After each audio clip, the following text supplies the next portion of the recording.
O Corinthians, aliás, seguindo aí até sugestões do meu grande amigo velho Vamp, aí, Vampeta, um beijão para você, né?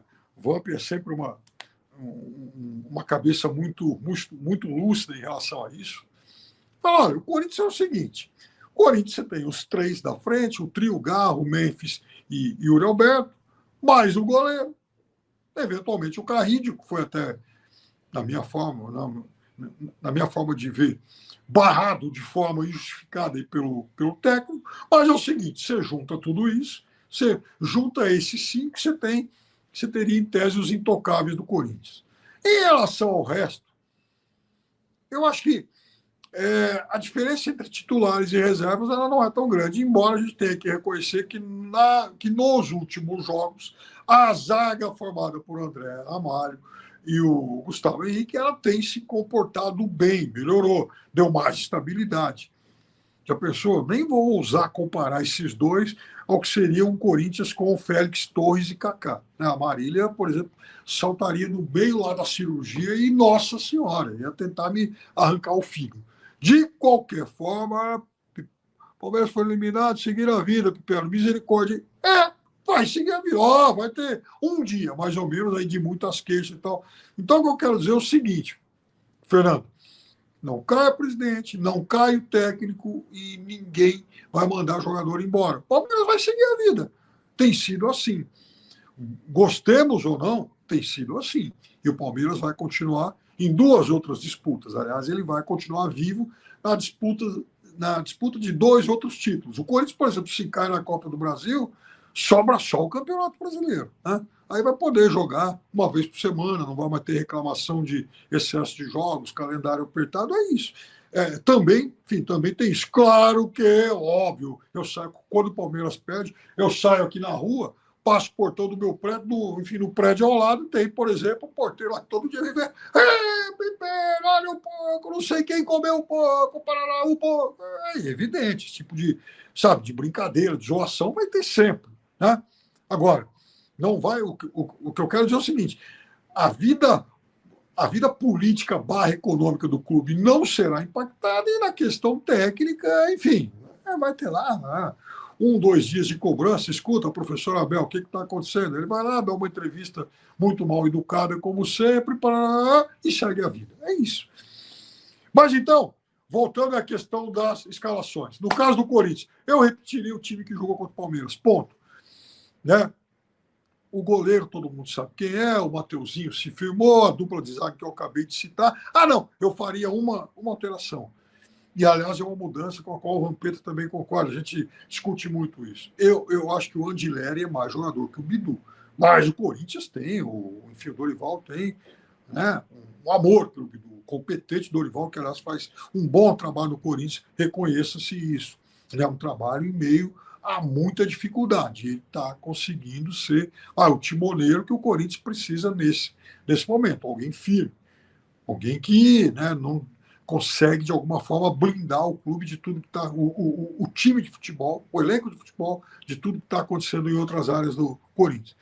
Então, manteria essa defesa, o meio-campo que jogou, né, contra o Palmeiras, mais marcador, bastante marcador, por sinal.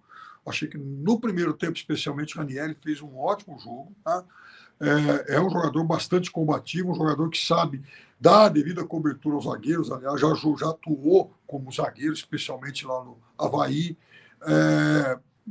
Sabe iniciar a distribuição de jogo, ele sabe começar as transições, então isso é muito importante. Né? Ele tem saída de jogo. E claro que na frente os três são aquilo que o Corinthians tem de melhor. Né? São três jogadores com muito poder de fogo e é incrível que os três, especialmente de um ano para cá, eles vêm acumulando um ótimo histórico contra o Palmeiras. A começar pelo Garro, que fez aquele gol de falta o ano passado no Campeonato Paulista, no piruzaço do Everton lá em Barueri. mas o Yuri Alberto decidiu o campeonato, o Memphis já vestiu o figurino lá do bando de loucos e provoca o Palmeiras e pisa na bola, isso, aquilo, ou seja, especialmente para o derby, são caras que têm um histórico muito positivo contra o Palmeiras. E a gente fala de um Corinthians que, nos últimos 6 derbys, venceu o Palmeiras em 3. Um retrospecto surpreendentemente positivo, até pela diferença de investimento entre os dois. E isso, professor Abel, isso é algo que o senhor vai, né, que certamente lhe incomoda. Você tem que, né, isso é algo que você tem que explicar. Como é que o Palmeiras, com esse nível de investimento, foi derrotado pelo Corinthians em 3 dos últimos 6 derbys e não marcou gols em 4 dos últimos 6 confrontos? Né? Isso é muito negativo aí para o currículo recente do Abel. Se o derby tem um peso diferente, e de fato tem, é óbvio que perder 3 em 6, convenhamos, é algo. Se o Vasco perde 3 em 6, o Flamengo está até no lucro, porque o Vasco perde quase todos. A diferença entre os dois hoje é algo gritante. Aqui em São Paulo a diferença é grande, é importante, mas não chega a esse nível. E perder 3 em 6 não dá. Quer dizer, é um retrospecto muito ruim para o Palmeiras contra o Corinthians nesses últimos tempos. Agora, em relação ao Palmeiras, eu defendo já há muito tempo, falei sobre isso durante o jogo de quarta-feira, lá no outro centro de custos, que está na hora do técnico. Veja, se for para só tirar o Joãozinho e colocar o Zezinho da mesma posição, você não precisa ter o técnico mais bem pago da América Latina. Isso aí qualquer um tem que fazer. Então o Abel é muito bem pago e ele é um cara extremamente competente porque, em momentos agudos, principalmente, ele propôs soluções diferentes. E hoje é o dia de uma delas. Como é que o Palmeiras vai repetir a forma de jogar os mesmos jogadores do último derby, quando o time ficou muito abaixo, né? Machucou muito pouco o Corinthians. Então, hoje, por exemplo, na questão de propor soluções diferentes, é um dia em que ele poderia iniciar, por exemplo, com a dupla Vitor Roque e Flaco Lopes. Coisa que aconteceu na parte final do jogo em Salvador, no final de semana. Por quê?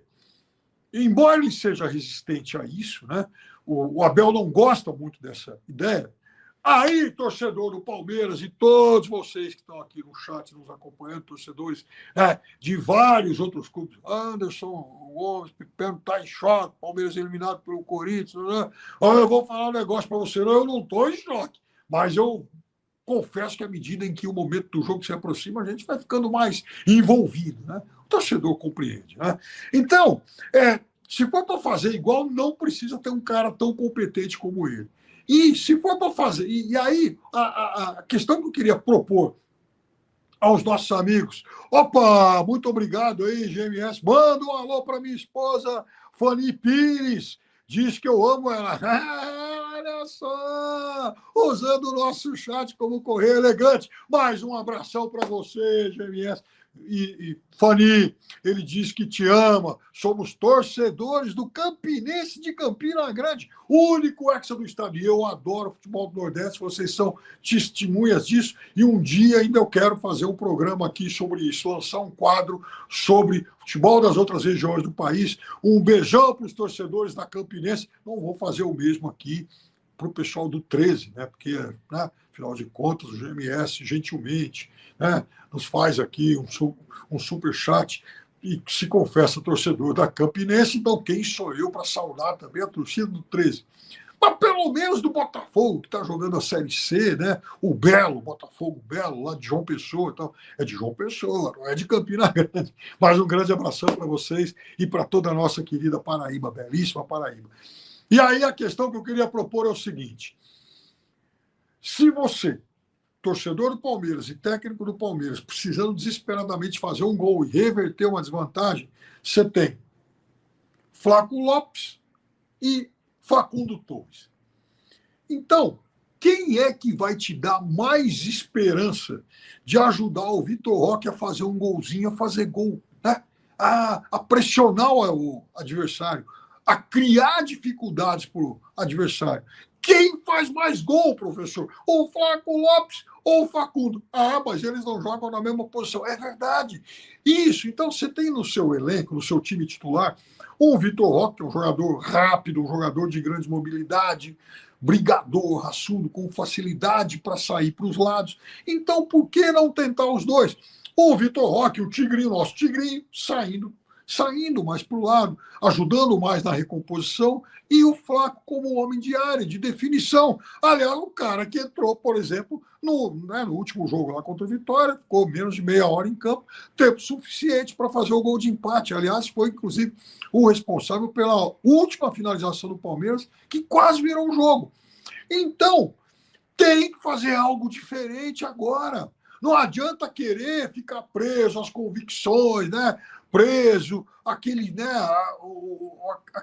esquema simétrico. Olha, se eu abro um cara pelo lado direito, eu tenho que abrir o outro pelo lado esquerdo e tal. Aí não vai dar, professor. Sabe por quê? Do outro lado também tem um treinador competente, um cara que até outro dia treinou a seleção brasileira, já ganhou competições importantes, e é óbvio que ele está, de certa forma, já prevendo o que o adversário vai fazer, então tem os seus antídotos para isso.